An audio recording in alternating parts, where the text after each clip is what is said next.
Good afternoon, everyone.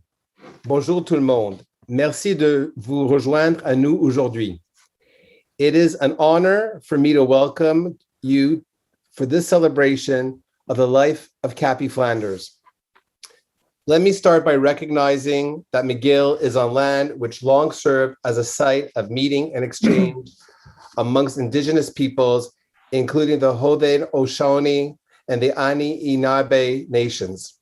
Et remercions les divers peuples autochtones qui ont enrichi de leur présence ce territoire accueillant aujourd'hui des gens de partout dans le monde. I'm delighted that you could be with us for this memorial tribute to one of McGill's greatest friends, Mrs. Kappy Flanders. Kappy inspired so many people in so many different ways. Today, we'll share memories and stories, and we'll hear from people who were fortunate enough to experience Kappy's energy and enthusiasm firsthand. We'll hear from family and friends and hear a tribute from some very talented musicians. We will also be recording all of today's tributes and music so we can share them with you in the coming days. So where to begin?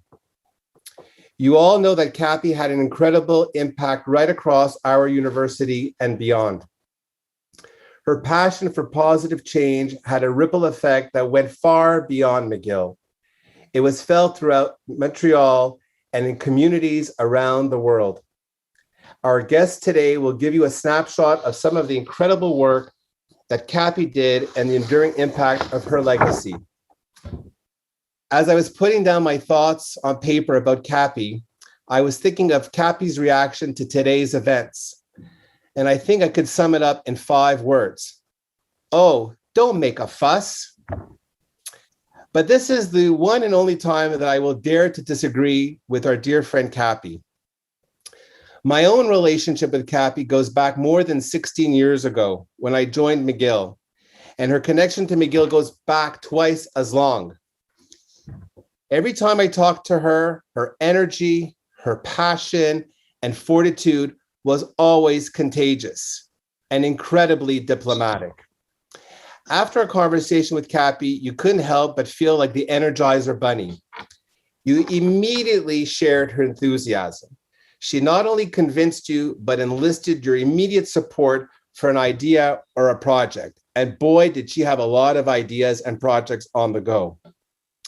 She created momentum to get things done, and she was unstoppable. It was truly very hard, in fact, impossible to say no to Kappy. And who would want to stop her? For someone like me, whose role is focused on philanthropy and engagement, Kappy was one of those volunteers you dream of, a driving force, a kind of philanthropy whisperer. Of course, there was a secret to Kappy's success. She was a great connector. That was her superpower. She was brilliant connecting people with ideas. She knew how to plant seeds. She knew how to get people as excited about new community initiatives, about new ways of training, and about new ways of teaching and learning at every stage of life. When she visited the Israel Center for Medical Simulation, Kappy was convinced that McGill needed its own simulation center, and she was right.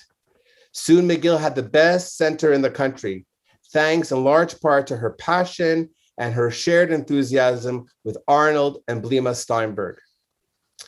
When I told Kappy I was working with Roz and Morris Goodman in order to establish something related to medicine at McGill, she did her magic. She became my philanthropy whisperer. She spoke to Roz, her very, very good friend, and which helped us eventually establish together the Goodman Cancer Research Center, which is now officially known as the Roslyn and Morris Goodman Cancer Institute. And it's thanks to Kappy. When she attended a conference in Dublin, she learned about a community outreach program run by McGill graduates at the University of Colorado. That became McGill's mini med school, and it was so popular that it sold out quicker than tickets to a Beyonce concert. As a result, Kappy soon became known as the Dean of Mini Med School. The Mini Med idea spread with equal success to other faculties. Before long, we had Mini Law, mini science, mini music, mini ed psych, and mini biz. Then other universities across Canada picked up on that idea. In every single case, good things happened because Kappy was able to propel so many others in action into so many different ways, supporting public education and medical research, bringing people together to build peace, creating stronger communities, dedicating herself to a more compassionate and humane world. Nous avons quelques chers amis et invités pour vous en dire plus, et nous allons commencer par la principale et vice-chancelière de McGill, Suzanne Fortier. Our principal had the good fortune to work with Kappy and benefit from her perspective and her experience.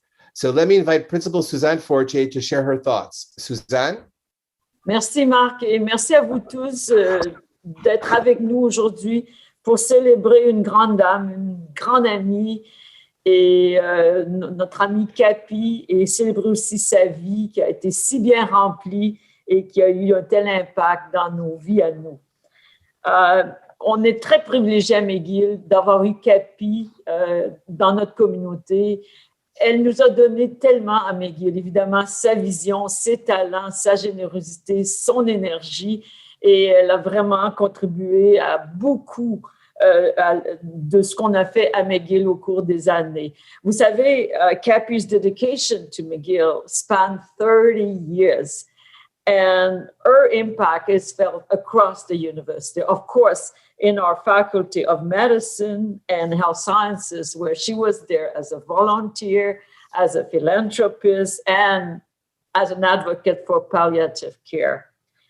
She has supported, though, apart from that Faculty of Medicine and Health Science, many other faculties and schools. She has served on numerous boards and committees, including the advisory board of our faculties, as well as the MUHC. She was a dedicated member of our board of governors for many years. And one thing that I loved about Kappy is that she loved not only the university, but our students who are with us today. She was there at convocation very often and there to celebrate our students with great enthusiasm. And that was something that really touched my heart. You know, all of you, that Kappy was a change maker, and she did make things happen. Towards the end of her life, in fact, she helped establish Montreal's very first and very successful projection week to encourage people to talk about a very difficult topic, end of life. She was, of course, also involved in many activities, not only in our own community here, but around the world. She was a very active member of the Jewish community and has given her leadership to many roles, such as the Combined Jewish Appeal and the United Israel's Appeal of Canada, member of the Jewish General Hospital Task Force for Palliative Care. And she was, as Mark mentioned, a very strong supporter of the program at McGill on Middle East program in civil society and peace building. This is a topic that she really cared about, creating peace. Kappy, elle croyait en l'humanité, elle ne croyait pas aux frontières. Et c'était très évident dans le travail qu'elle a fait ici à McGill, mais aussi à travers le monde. And indeed, she was celebrated, not only at McGill, but in our country and across the world. She received the Order of Canada in 2015, and this was in recognition for her commitment to palliative care, public education, and civic engagement.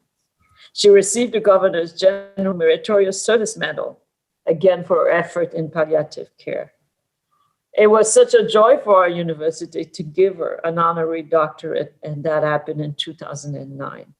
And many of you participated last year in the celebration at the Ben-Gurion University to dedicate the Kappy and Eric Flanders National Palliative Care Resource Center. And this was done to honor both Kappy and Eric Flanders. You know, Kappy was one of the first persons to welcome me back to my alma mater. She opened her home warmly to me, and she made sure that I would meet really wonderful people who were part of the McGill community. And I remember very clearly my first impressions of Kappy. A person of great energy and warmth, une femme d'action dynamique, engagée et passionnée. You may have wondered, as I did, whether there was anything Kappy couldn't do. Well, there's one thing she couldn't do, I can tell you. She couldn't do small talk. She wasn't very good at small talk. Kappy didn't have time for small talk. She was a person who wanted things to happen. And she wanted to talk about important things and how we together could make these things happen. And as Mark said, it was impossible not to be enthusiastic about the projects she brought to us, because we knew of her own passion and devotion. You know, the very last time I met Kappy was here in this office. She came to lunch. It was on February 20, 2020, just a few weeks before we were thrown into the pandemic.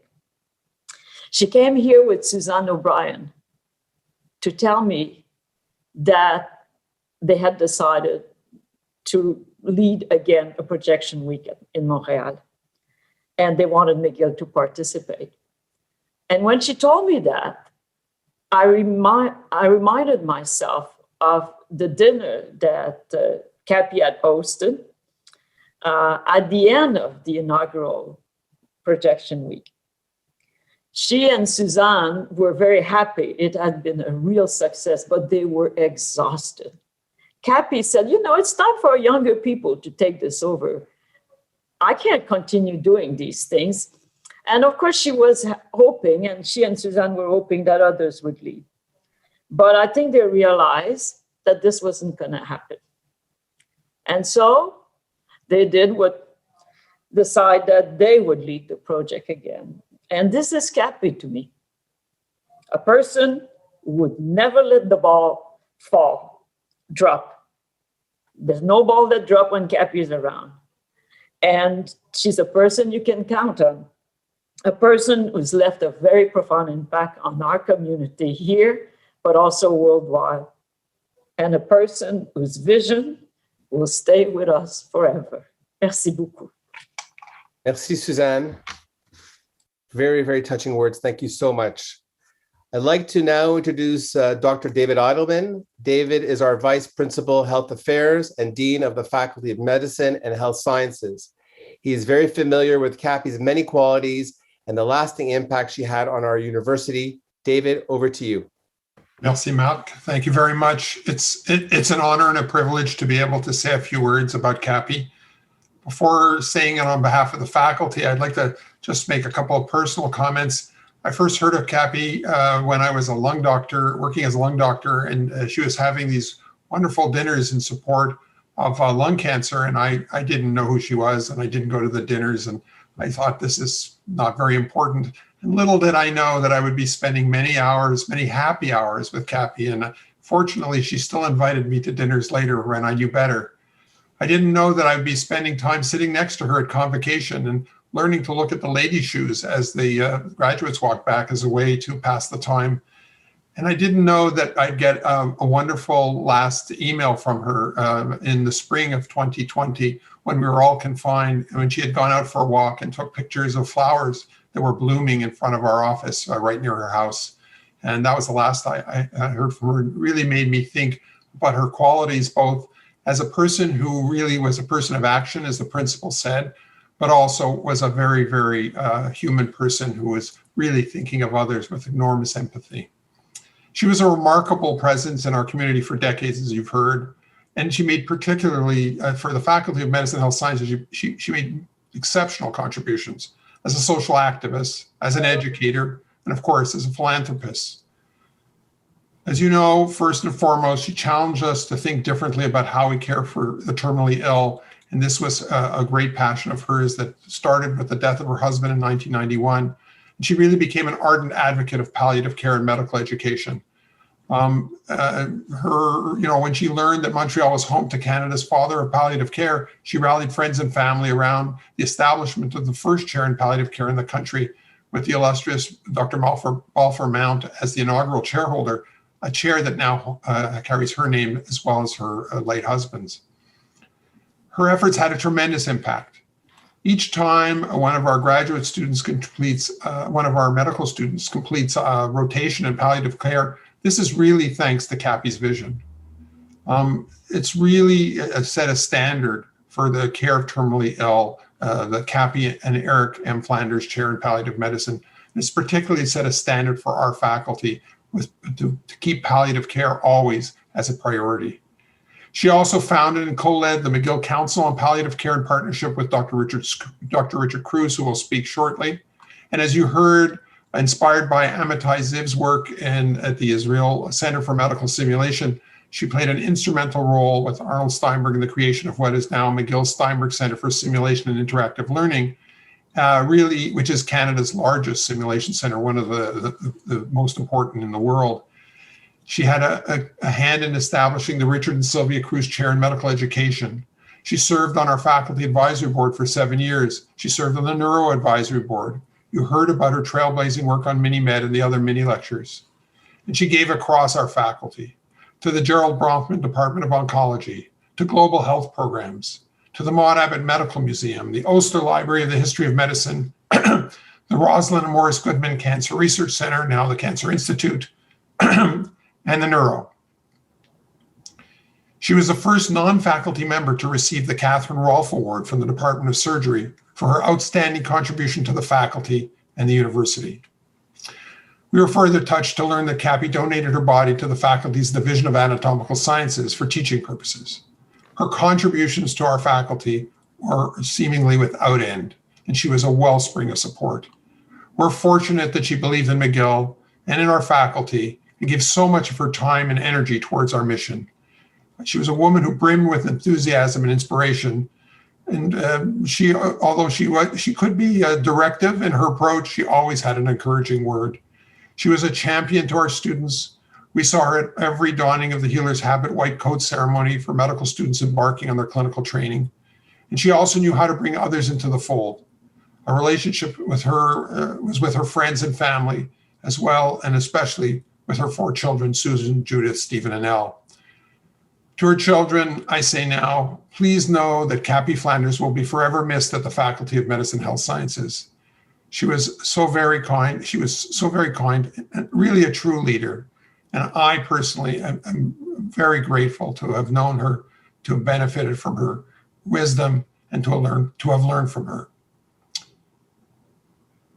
Please allow me to introduce our next speakers. Dr. Richard Cruz, Professor of Surgery and Dean of Medicine Emeritus, and Dr. Sylvia Cruz, Professor of Medicine Emerita, who will speak about their long friendship with Kappy. Thank you. Okay, we are gathered virtually in this strange new world to pay tribute to somebody who has meant so much to us all and to support each other as we learn to live without Kappy. Each of us has a unique lens through which we regard the world, and our sense of loss is therefore quite personal. However, as we share our thoughts, we can create a sense of both the personal and collective sadness that we express today. Our first contact with Kappy and her family, who've also become quite important to us, occurred following the death of Eric, whom we had not known. Eric's death had stimulated her interest in end-of-life issues in general and specifically in palliative care. I was the Dean of Medicine at the time, and usually the initiative for the establishment of chairs came from my office. However, typically of Kappy and her family, this was not to be the case. I found myself in a meeting with Kappy, responding to her suggestion that we establish the Eric Flanders Chair in Palliative Care Medicine. Sylvia and I, who had experienced Val Mount's persuasive evangelism, shall we say, during our professional lives, were already enthusiastic supporters of palliative care, and consequently, the chair, the first of its kind, became a reality, with Val as the very appropriate incumbent. As many people know, as David mentioned, it has recently been renamed the Eric and Kappy Flanders Chair of Palliative Care Medicine, which is its proper title. This remarkable woman, who was so full of creative energy, then moved on. And as you have heard, in collaboration actually with David Burke, established the McGill Council on Palliative Care. That has served as a focus for the professionals working in palliative care and the community that supports the movement to work together to improve end of care life locally and elsewhere. When asked why we should do this, establish the council, she stated quite simply, and we quote it as it is so Kappy, that she needed something to keep her off the street. Clearly, our initial contacts and early activities together were centered around palliative care. They were and remain immensely satisfying, as was our serendipitous participation in her incredibly numerous other activities, as you have heard, many of which were linked to her real affection for McGill University. We had not anticipated was how much our relationship and her friendship had grown to mean to the two of us. From the beginning, we'd appreciated Kappy's energy, her courage, her humor, her creativity, her integrity, and her unbelievable urge to serve. We rapidly realized how many values and ideas and likes and dislikes and interests that we shared with her. We were always totally comfortable in her presence, something we don't, that is very precious. We look back on so many magic experiences that we'll never delete from our memory. Our visit to Israel with just the three of us, Passover dinners with her family, Kappy spending Christmas dinner with us, countless concerts following dinner at Seingold's. Our lives seem to be seamlessly intertwined. In ages, which we clearly are doing, such relations become priceless and irreplaceable. There is now an enormous void in our lives that will not actually be filled.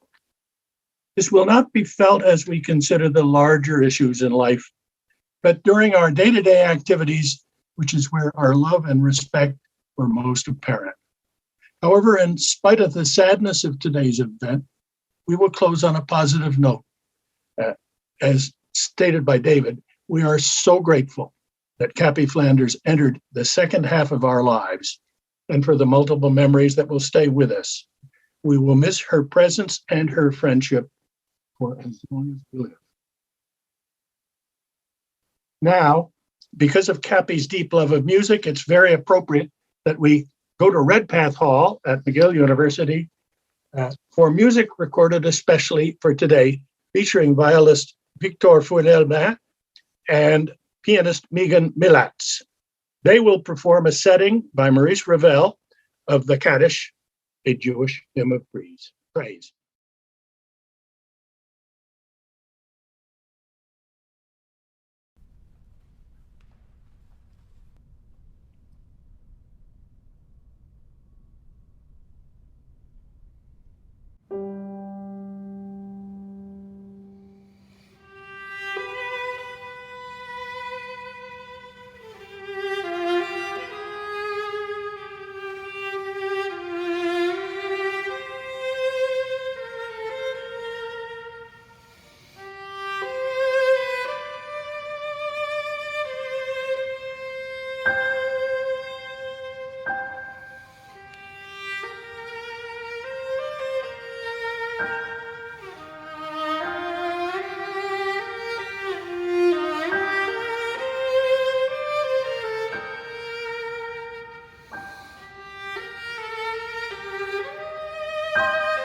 Thank you, David, Dick, and Sylvia, for your touching and heartwarming tribute about our dear and beloved friend, Kappy. And a special note of appreciation for our musicians. Victor Fournel Blanc is Associate Principal Viola of the Orchestre Symphonique de Montréal. Victor was the recipient of McGill's 2013-14 Golden Violin Award. He was accompanied by pianist Megan Maletz. Megan is also a graduate and staff member of the Schulich School of Music at McGill. My thanks to both of them for that wonderful performance of Maurice Raval's Kaddish. The Kaddish is one of the most significant and spiritually moving prayers in the Jewish liturgy. It is recited in the daily ritual of the synagogue and by mourners at public services after the death of a loved one. It is a prayer that does not dwell on sorrow and sadness, but is positive, affirming, and hopeful. For this performance, we chose to feature the viola to recall Kappy and her 75th birthday campaign to purchase much-needed violas for McGill. And now I'd like to introduce Dr. Bernard Lapointe. Dr. Lapointe is the Kappy and Eric M. Flanders Chair in Palliative Care Medicine. He is also chief of the Marjorie and Gerald Bronfman Palliative Care Division at the Jewish General Hospital. Dr. Lapointe will share with us his perspective on Kappy's contributions to palliative care and reflect on their friendship. Dr. Lapointe, over to you. Thank you, Mark. Good afternoon. I am honored to be participating in this celebration of the life and death of Kappy Flanders, a remarkable visionary, a mentor, and a dear friend to many of us.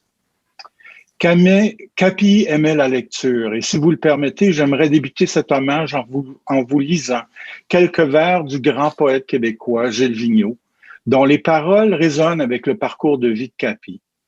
Ce poème s'intitule « La mer, l'amour, la mort ». L'amour est un vaisseau qui attend, un enfant chargé de beaux rêves et qui fendra l'océan du temps vers l'espace où l'infini se lève, à tout vent.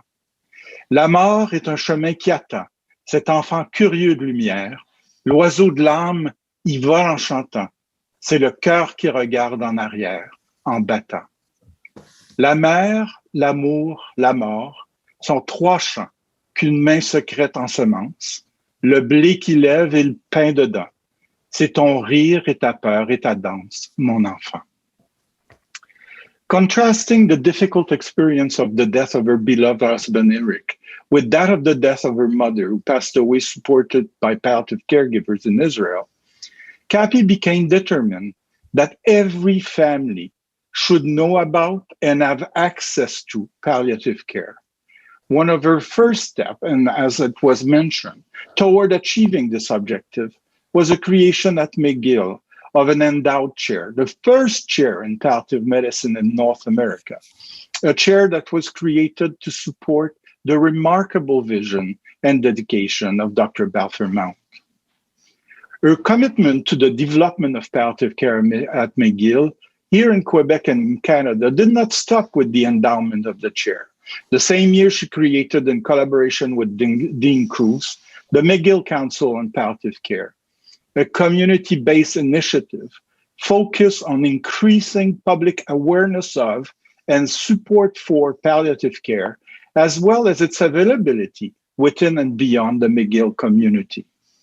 She became a powerful advocate for the role of patients, families, and communities in the creation of end-of-life care, respecting individual wishes and hopes. One example of her capacity to rally community leaders around this cause was her approach with Maestro Kent Nagano to convince him to participate as a plenary speaker in the International Congress on Palliative Care around the theme of the importance of music in our lives and in the care we offer. This project of plenary was born in her living room. Kappy immediately organized meetings with collaborators of the Maestro. Meetings led to meetings, and finally, to a wonderful dinner hosted at her house. Another Kappy's legendary dinner, where magic finally convinced the Maestro to accept our invitation. As was mentioned before, one of her last initiatives was in the fall of 2019, the organization in partnership with Suzanne O'Brien, McGill of Projection Week, a unique opportunity for Montrealers to harness the power of creativity, to explore questions about life and death from different point of view and disciplines. This event was exceptionally successful. As planned by Kappy and Suzanne, the next projection week will take place in October 2022. In her approach to her own death, Kappy was true to her convictions. She clearly spelled out her care directive and ensured they would be respected by family and professional caregivers, including me. That comes, unfortunately, with discomfort, anxiety, sadness, but also with love and shared moments. Kappy died as she lived, in full control. She died peacefully, supported by her loving daughters. I will always, as we all will, cherish and celebrate Kappy's life and legacy. Thank you. Merci. Thank you so much, Dr. Lapointe. It's lovely to hear about your personal and professional friendship with Kappy. What a beautiful poem and what an homage for our dear friend Kappy. And now it's my pleasure to introduce Honora Shaughnessy. Honora is well known to us in university advancement. Before she retired, she was Senior Executive Director of Alumni Relations at McGill. She also had the fortunate opportunity to work closely with Kappy, and they developed a very strong and lasting friendship. I'd like to invite Honora to share some of her memories. Honora, over to you. Thank you, Mark. I've been wrestling for some time about how to do justice to Kappy and all she meant to me. As you all know, she was a force to be reckoned with in a very good way. And for those of us privileged to call her a friend, she was the very best of loyal friends. So here are just a few of my reflections of our dear friend Kappy. For the alumni team at McGill, we didn't quite know what to make of her when she first approached us to collaborate with MiniMed. We soon found out, and that first visit to my office in Martlet House led to many years of partnership and collaboration on a number of projects. We quickly learned that Kappy's ideas, however impossible or improbable they might initially seem, were usually spot on. She taught us to broaden our thinking and to really expand our views of what the public wanted to learn about. In that sense, she laid the groundwork for opening the doors of McGill to the broader Montreal community through public education. In appreciation of this work, she received several awards from the McGill Alumni Association, and she was recognized nationally and internationally by the Canadian Council for the Advancement of Education and the U.S. Council for the Advancement and Support of Education. The public accolades for Kappy are only a small part of the story, however. What we learned from Kappy was the value of hard work, honesty, and respect, especially respect for others. While she expected attention to detail and good work from us, she never failed to thank us, often with handwritten notes and often with thoughtful gifts for every member of the alumni team. She was just that kind of thoughtful person. Anyone who walked the streets of Montreal with her or drove with her in downtown Montreal knew that she kept an endless supply of coins in her purse to give to all the street people she met, either walking or stopped at stop signs. For me personally, what started as a professional relationship developed into a close personal friendship. As a friend, she was thoughtful and kind, generous and caring. She introduced me to her wide circle of friends and to her family. She got me excited about her many projects. And she was a companion on many outings to dinners and concerts and lectures.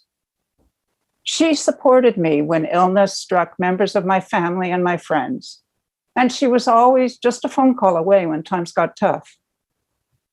She taught me all the values she lived by, that is, to value others, to think big, to never give up on an idea, to be kind and caring, to be honest with oneself and with others. I learned so much from Kappy, things I will carry with me always. While she is gone, she is never forgotten. Thank you.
They say a picture's worth 1,000 words, and those images certain tell a wonderful story. What an incredible person, what an incredible force, and what an incredible smile. I think the perfect complement to those lovely photos would be some words from the Flanders family. So now I'm pleased to call upon two of Kappy's 4 children, Elle and Judith Flanders, to say a few words. Over to you, Elle and Judith. Thank you so much. And yes, you can hear me. Okay, let's make sure I'm unmuted. Good afternoon, everyone. I just wanted to let you know first that I'm struck with a terrible affliction that most of you medical people will know about. It's called the weepies. I inherited this from my grandfather. My aunt had it too. So it means there might be some crying. I will do my very best. I wanted to start by saying that both my sister and I will be brief, given the 2 minutes that we have.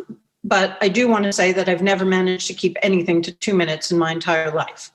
So luckily, Judith has timed hers to 1 minute and 57 seconds. Our family would like to thank McGill and the many people who helped put this together. We are so deeply grateful for the countless kind hours you've dedicated to this. Thank you. When McGill approached us about this celebration of life, I felt we hadn't even had a proper family remembrance. And then I realized that this is Mom's family. You are Mom's family. She adopted all of you. She was so good at that. Her warmth and hospitality, her dinners and community mindedness made you her family. And in turn, as we can see by the turnout, the outpouring of love, the emails, the letters, and the calls, that you became hers. So thank you for being her family along with us. Our mom's second chapter in life began with the death of my father. In the early years after his death, Kappy wrote letters to him telling him about her children and our accomplishments, her worries about each one of us, her sister and husband Charles, her growing interest in palliative care, medical ethics, and human rights. Her letters began with "Dearest love" and ended with "All my love, my darling Kay." In that spirit, I thought I'd share my first letter to my mom with you. Dearest Mom, it's been a difficult year. The pandemic continued after you died, and the world had to reorganize. We've learned new words like social distancing, and we've all only been able to talk to one another via computer video links. No concerts, no restaurants, no grandchildren visits. The hospitals were overrun, and there have been countless deaths. The part that would upset you the most would be that people died without loved ones, without advance directives, and needless suffering. Palliative care couldn't have been needed more. Mom, you did so much to help other people, but there's so much more to be done. On that note, I hope you won't mind, but we've taken certain liberties as your kids. And we've decided to start a lecture series in your honor called the Kappy Lectures. They'll be kind of like the Massey Lectures, but with a focus on death and dying from everyday perspectives. We thought it would be transformational to have famous novelists, artists, playwrights, economists, and public intellectuals engage with the questions of death and dying. My mission, both for your legacy and the next generation, will be to make death and dying a national conversation. On that front, we're also about to hire a fantastic new chair for the Kappy and Eric Flanders Chair in Palliative Medicine. Oh yes, together with McGill, as they've told you, we renamed the chair. We all thought that you should be there with Dad. I joined the council and the search committee in your stead, and while not yet final, we think that this hire will be the one to take palliative medicine into the future. I like to think of it as Palliative Care 3.0. We hope you approve of our efforts.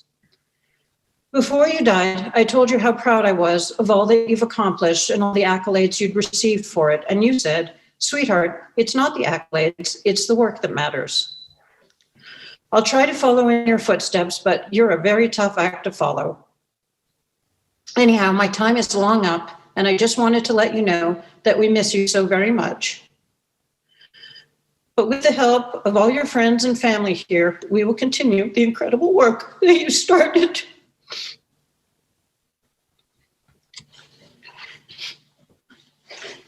As you said in your letters to Dad, I'm not sure how to sign off, so I'll just say what I've always said, which is with much love always. Thank you. Judith? Thank you. As everyone who spent more than 5 minutes with Kappy knows, being with her was mostly like being in a force 10 gale. You held onto your hat and you were just happy to be blown along in her wake. Today, her friends and her colleagues have spoken about her achievements, her projects, her successes, and there were many. But really, Kappy's life's work, Kappy's life, could be boiled down to a few precepts. Show up, be on time, work hard, say please, say thank you, be humble, be grateful, understand how important the hand that was held out to you was, and make damn sure you hold your hand out to someone else in turn. I had lots to say about the way she faced her life and her death, her courage and her resolution. And then I realized that somebody had said it already 350 years ago, and unfortunately much better than I ever could. So with apologies to John Bunyan for the gender swap, it was noised abroad that Mistress Valiant for Truth was taken with a summons. When she understood it, she called for her friends and she told them of it.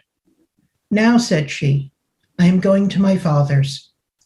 My sword I give to those who shall succeed me in my pilgrimage, and my courage and my skill to those who can get them. My marks and scars I take with me to bear witness to the battles I have fought. When the day that she must go hence was come, many accompanied her to the riverside, into which, as she went, she said, Death, where is thy sting? And as she went down deeper, she said, Grave, where is thy victory? And so she passed over, and all the trumpet sounded for her on the other side. Thank you. Thank you so much, Elle and Judith, for sharing your thoughts. Incredibly moving. It is truly greatly appreciated by all of us. I hope in our own way, we've shared a positive, affirming, and hopeful tribute to your mom. Everyone here shares great admiration and great affection for Kappy, and she was and will always be much beloved in our McGill community. And now it is my pleasure to introduce another true friend of McGill. He is a supporter of many university initiatives, including the McGill Institute for the Study of Canada. Let me welcome Kappy's brother-in-law, Mr. Charles Bronfman, and ask him to say a few words. Mr. Bronfman? Thank you so much. This has been a remarkable, beautiful, and well-deserved tribute to an indomitable woman. I happen to have my own reasons for thanking Kappy and admiring her, and that's because had she not moved to Montreal, then her sister Andy would not have moved and subsequently married me, and we would not have spent the 25 very happy years of marriage that God spared us. So thank you, Kappy, very, very much. You've heard from most people who counted in her life, except, of course, for Eric and Susie. I appreciate everything that everybody has said. However, I would like to particularly mention Balfour Mount, who I wish were here today, and Sylvia and Dick Cruz, who were really, along with Bell, Kappy's gurus. I hardly ever saw Kappy when Sylvia and Dick were not around. And I know how much they meant to her and she meant to them, as they said earlier today. The family, of course, was beautiful. Everything has been beautiful. And I have nothing further to say except my great admiration and love for an indomitable, as I said at the beginning, and courageous woman. And I offer a toast in which I hope you all join me to Kappy Flanders, whose vision and courage and dedication will always be remembered. God bless. Amen. Thank you so much, Charles. J'aimerais remercier chaleureusement tous nos invités d'aujourd'hui. Thank you for your very, very kind words and for your incredible, heartwarming thoughts about Kappy. Thank you for all of you joining us today. And this actually concludes our formal proceedings. However, we've got a few more minutes left, about 15 minutes or so, and we encourage you all to use the chat box if you can.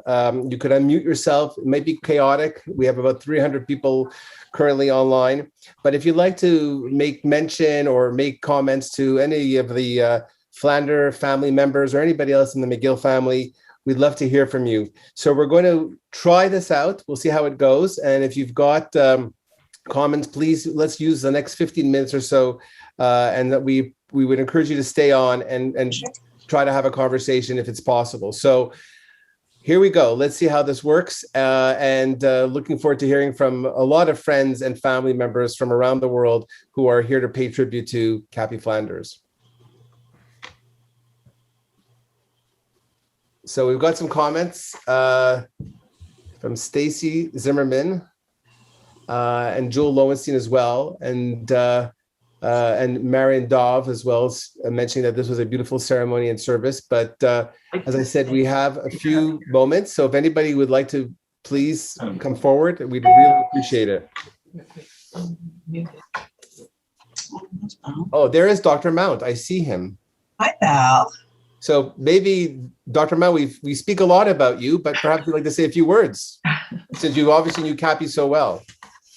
It is a great opportunity for all of us to celebrate the life of a truly remarkable person, one greatly loved, greatly appreciated, and a great catalyst for progress in so many areas, as we've heard. Her impact on palliative medicine has been spectacular. One of my highlight memories was being asked to lecture in Jerusalem. And to my surprise, there was Kappy at the lecture. And she invited us for a tour of Israel with her to celebrate all that has been in all our lives. It was just one of countless experiences like that. So Linda and I extend our love to all of you who are experiencing loss, and how fortunate we are to have Kappy in our lives. She'll always be there. Thank you. Thank you. Thank you so much. And thank you for being here today. Anybody else wants to jump in? Please, we've got a few more minutes. If not, I might pick on you. So, you know. And Val, Charles, I didn't know that you were here. Otherwise, I would have recognized you, and I'm delighted that you are here. It means a lot and would have meant a lot to Kappy, for sure. Charles, thank you. I see we have emeritus principal with us, Bernard Shapiro. So Bernard, I'm going to put you on the spot, and I know you have also a very deep connection with Kappy. So if you could maybe just share a few moments, we'd love to hear from you. But you're on mute. What else is new? Typical absent-minded professor.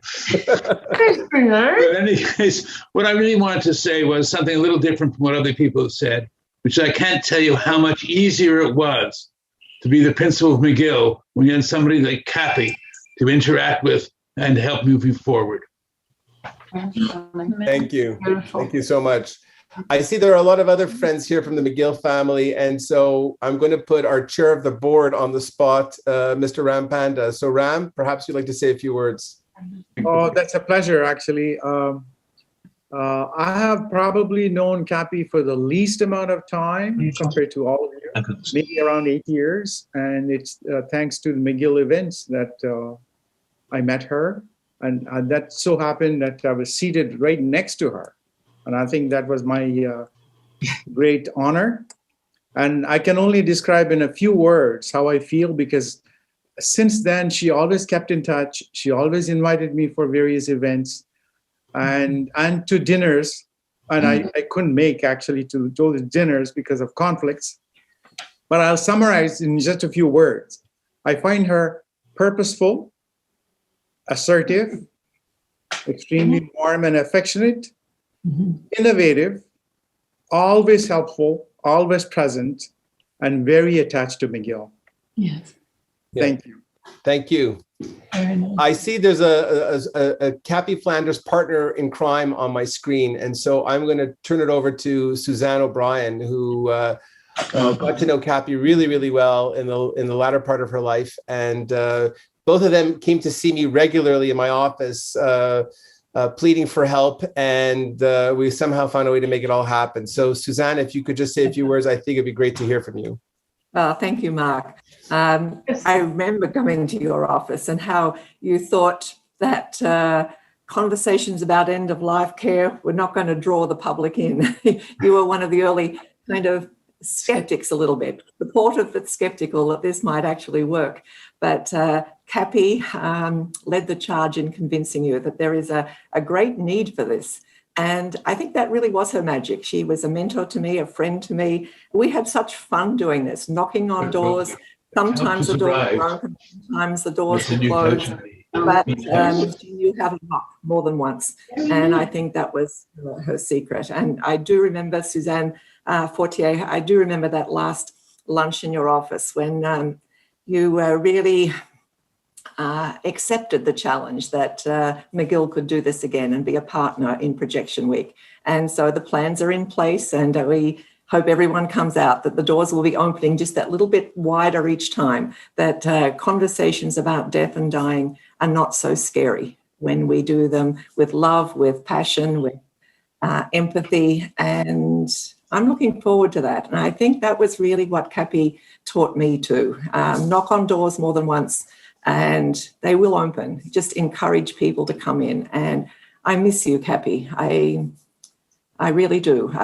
It was such a roller coaster ride, Projection Week, but I think of you often.